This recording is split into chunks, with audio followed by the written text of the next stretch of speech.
A tragic accident leaves one man dead and the defendant facing serious prison time.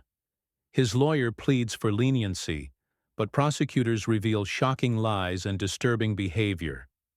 In the end, the judge's ruling leaves no room for doubt.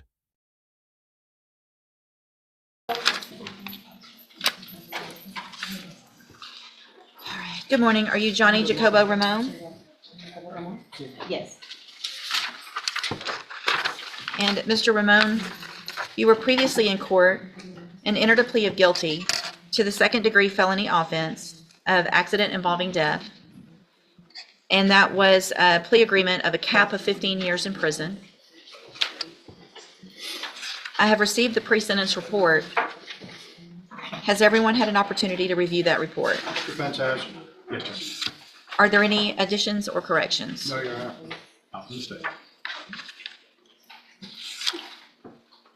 Mr. Burbank, you may proceed. Your Honor, this is a tragic accident. If you read the factual basis, which I know you did, the person was walking across the street at nighttime, and cars swerved, and my client actually hit him. As reflected by the charge, he failed to stop. He panicked, as a reference to his version, that is on page 1, and then was stopped up in Lumberton. He's been employed. He has family up in Woodville. He's been employed. The case begins with heavy stakes: a guilty plea for an accident involving death. The defense team acknowledges the tragic event, and the possibility of up to 15 years in prison looms large. Right from the start, the courtroom tension is unmistakable. He's got one problem. He is not a U.S. citizen. I would be arguing for probation in this case, but it is my understanding that there is a hold on him by immigration, and that he probably will not, if he got probation, he wouldn't be released. He has 2 prior DWIs from Tyler County that were taken care of. At the same time, what you receive, basically time served, 90 days jail. The intoxication charge that I believe is from Hardin County was when he was arrested, and that's been dismissed or rejected by the, and probably because we're down here, I just hope we did it. Your Honor, I asked for there's a death involved, and I would love to have the minimum in reference to penitentiary time, but I'm asking for mid. I think that 15 is probably too harsh, and that's my opinion, especially in light of the facts and circumstances of this, in which the person was walking across the street at the time and being blocked by other vehicles, and other vehicles had to get out of the way.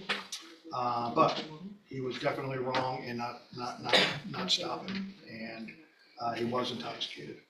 I would ask for anything less than the 15, because I know where he's going to go, and that's a sad thing, but he's not here legally, and I don't know. Here, the defense pushes for mercy, painting the defendant as a hardworking family man. But notice the cracks. Prior DWIs and immigration issues already weigh against him.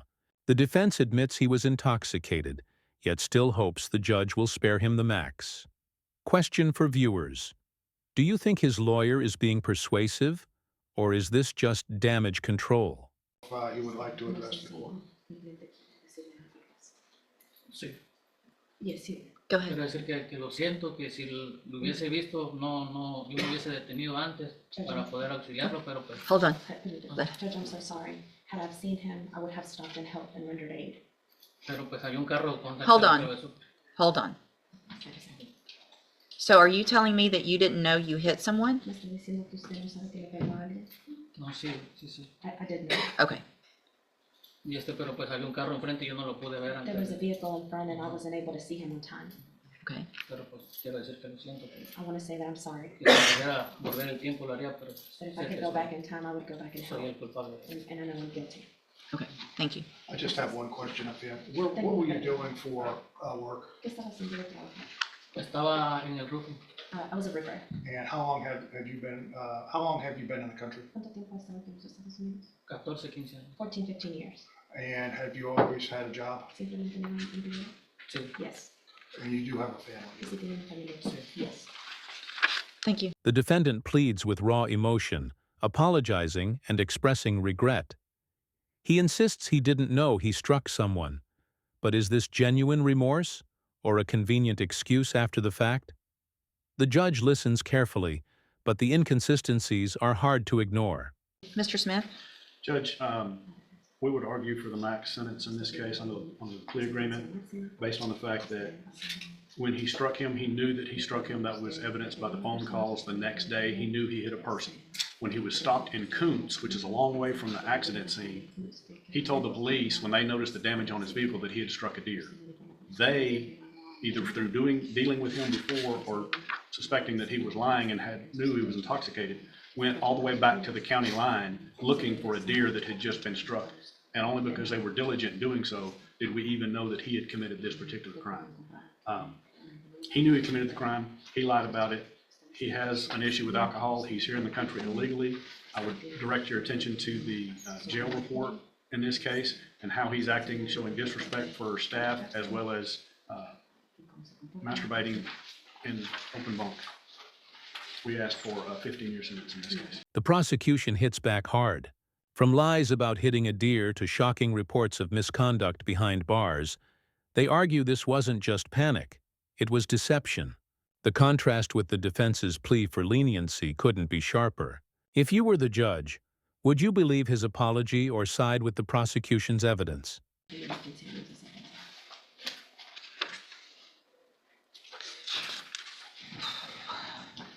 Mr. Jacobo Ramon, obviously the facts of the case are terrible. The fact that you didn't stop, the fact that you were intoxicated, and in addition, and I'm not even sure that when you were in our jail for some amount of time, there was a requirement that I release you because of the amount of time that had gone from the time of the offense while you were sitting in custody. I did that. The judge lays it out bluntly. Every chance given was wasted. The failure to appear, the intoxication, and the illegal status all pile onto the tragedy of a life lost. The courtroom's tension peaks as the judge prepares to sentence. You didn't show up. You are here illegally and have now killed someone. I'm going to find that you entered your plea of guilty freely and voluntarily. Find sufficient evidence to find you guilty. And at this time, find you guilty of accident involving death. Sentence you to 15 years in the institutional division of the Texas Department of Corrections. You will receive credit on that sentence for any time that you've been in custody that the law gives you the right to receive. I'm handing you the trial court certification that shows this was an agreement that I followed, and so you've waived your right to appeal. I have also handed you a written admonishment regarding your ineligibility to possess a firearm or ammunition. It is in Spanish. I advise you to read that.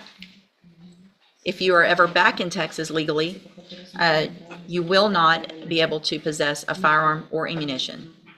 That could lead to more charges against you.